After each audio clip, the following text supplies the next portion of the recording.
when you had a sumptuous lunch, a mouthful of lunch. And this is a time when the biological clock definitely says that you need a quick power nap. So we are trying to intrude that time. And beforehand, giving this session to me, I was told that I have to keep Vineet and Ravi awake, and the rest of the job will be done by them. So they are going to keep us, both of us, you and me, awake. So I'm just going to do some quick Q&A with them and then open the house to all of you. To my extreme right, we have Vineet Rai, who's the Managing Director of Avishkar Venture Management, one of the first early stage management funds in the social sectors like agriculture, dairy, health, water, sanitation, energy, and their focus is really very clear into these sectors. And they've done a great job. After that, raised close to about 160 million till now, close to about 800, 900 crores, and they're investing in these sectors. And we would like to listen more in more detail in terms of what they are doing, how to face these challenging times. To my right is Ravi Kiran. And by the way, I must share, we spotted Ravi Kiran yesterday in Nagpur. It was not that he was part of the panel. And we caught hold of him. He was trying to do a deal, trying to close a funding deal, which he has actually closed. And we should clap on that. He has already closed a venture capital funding deal in Nagpur, and which he is going to share with us about in some time. So we caught him and said, you got to be part of this panel, man. TiE Nagpur is happening. It is for entrepreneurs. You got to speak there. So he's kindly consented on that. So Ravi is co-founder of Friends of Ambition, which is essentially a mid-sized towns growth stage company. So his job is to professionalize it, take it to the next level. The second company that he co-founded is Venture Nursery, which is largely an angel investment, the first angel-backed accelerator and incubator, so to say. So Vineet, Ravi, thank you so much for being part of this panel, and thanks for coming from all the way from Bombay and all of that. So over to you, Vineet. I mean, what's been your experience in terms of sector? I mean, you are an entrepreneur yourself.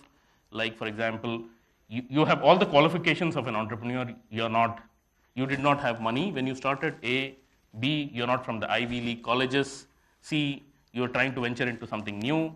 So what's your experience been in the initial years, the turbulent years, so to say? Okay, thanks everyone. And what I'll try to do is give you a quick glimpse of my own journey, so that we can relate to each other better.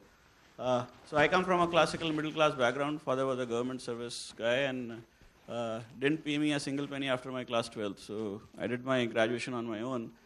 And I always wondered how people become businessmen, because nobody in my family for 300 years that I could trace had ever been in business.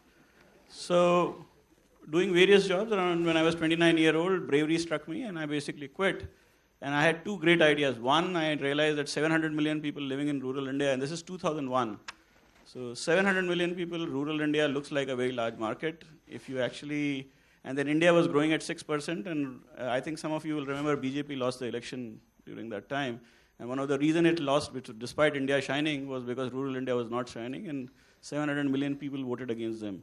So I thought if India has to actually, and see, when you're 29, you can actually think like changing the destiny of the country. So I thought I'll change the destiny of the country. It looked like 700 million people is a big market.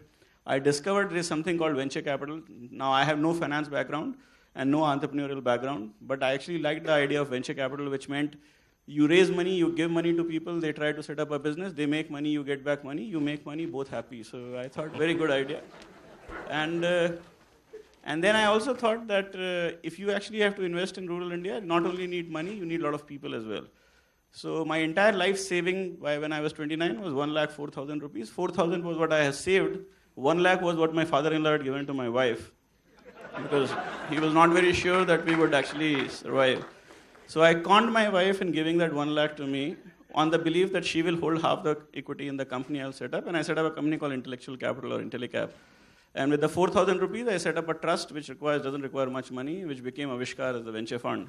And then I discovered that to run a fund, you actually need money, which money you need to give to people. Long story short, next 7 years, I ran around all over the world to actually collect money. And again, the challenges was that I didn't have money to travel. So some nice people from IIM Ahmedabad actually paid me my first flight. And my first flight ever was an international flight. So I flew from India to Singapore on a ticket bought by somebody else. And in that Singapore team, where there were 50 Indians who actually collected in a room, met me, and they thought that I'm going to change rural India. So they gave me $100,000 or 50 lakh rupees. That 50 lakh then over a period of next 6 years became $1 million or 5 crore rupees. And by 2006, I realized 5 crore is a very small amount. It was actually a realization it took me 6 years to realize. And then, by that time, I had become a little smarter also. I tried to invest this money. I was a good guy trying to invest in good people. And again, in 2006, I realized good guy investing in good people is bad business. It took me again 6 years. So after 2006, as I became smarter, and India also changed quite dramatically because a lot of smart people, and some of you would know microfinance had actually emerged on the horizon. And microfinance actually, because of the success of SKS, which also led to some debacles later, but it actually told a lot of talented people that rural India and 700 million people is actually a large market.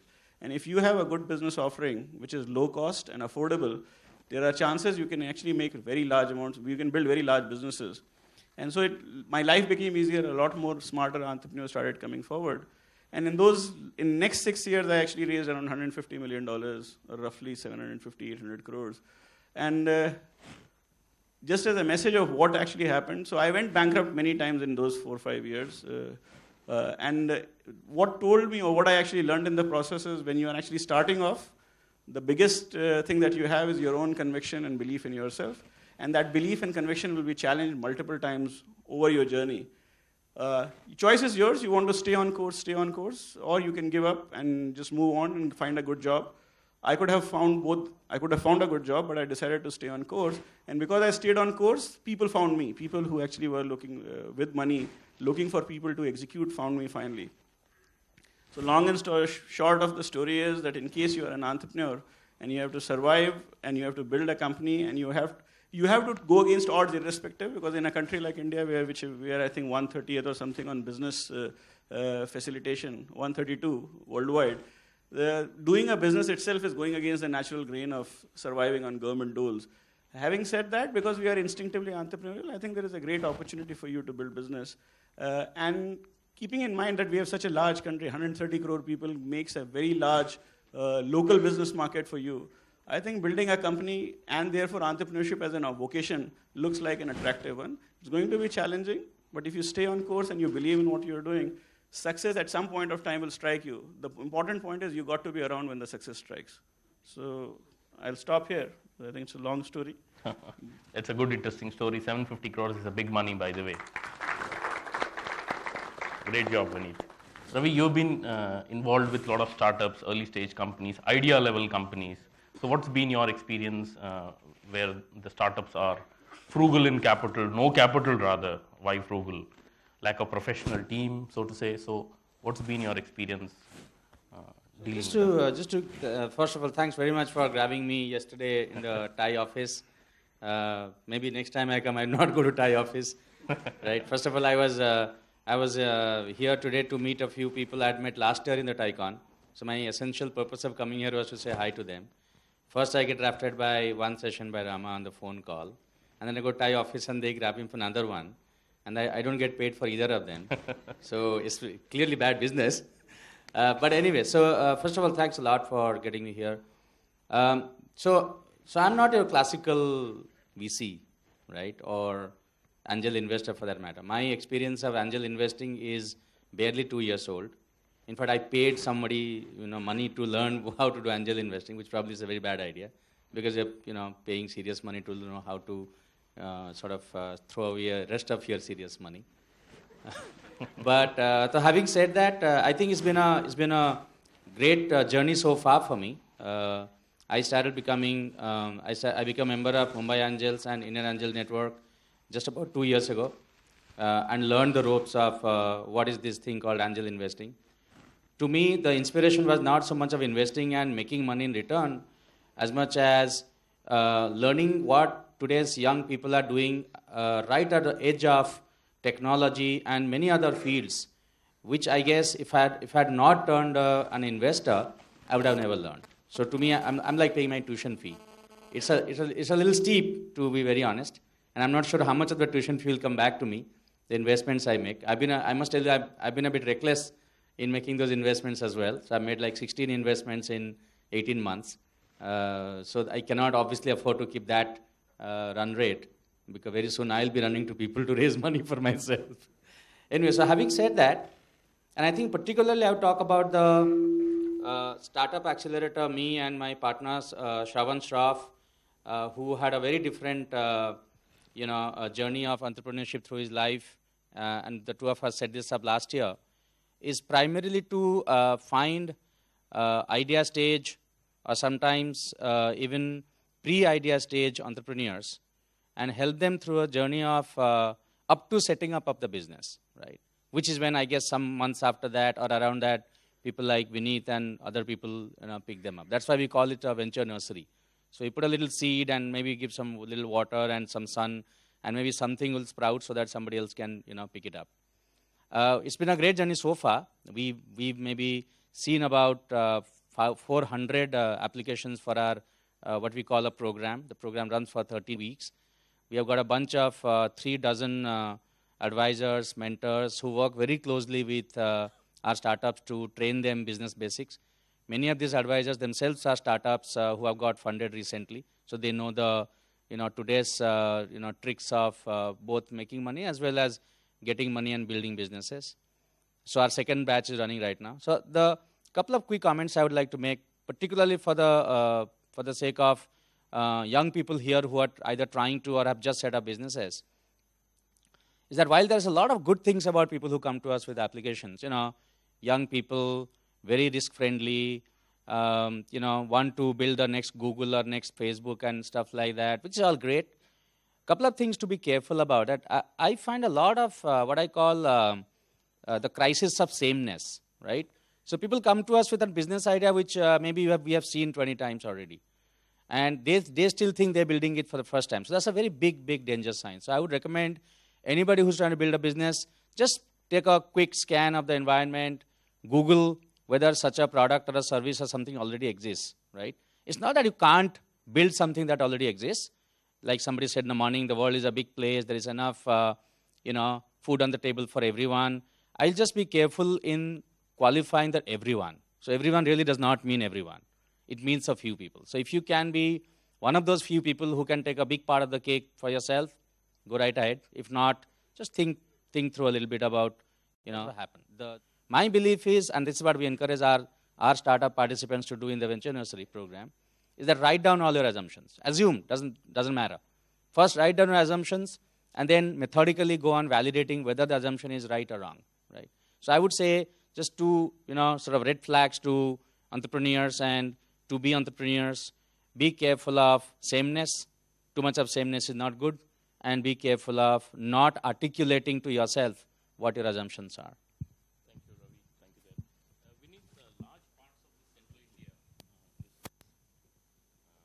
The agrarian economy is the agrarian economy out here, and TiEcon is part of, sort of encompasses all the central India. So you are sort of the person, the go-to person who's focusing into the agrarian economy, rural market. I'm using the word very loosely. Could you share what kind of business model that you focus on, and where is the money at the bottom of the pyramid, so to say? And you are more profit. Yeah. No, for sure, yeah. Well, I think, so bottom of the pyramid is actually a very large pyramid in India. So a lot of people, including the lower income middle class, also falls into that. But anyways, what we are looking for is actually any person with a good idea who is actually trying to create value for himself, and in the process also creates value for the society. And it could be as simple as that. So we have invested in a dairy company in Orissa. Now, Orissa, if any of you know Orissa at all, is a milk deficit state. And not only is it milk deficit, that means it produces less milk. So most of the milk is basically coming from outside.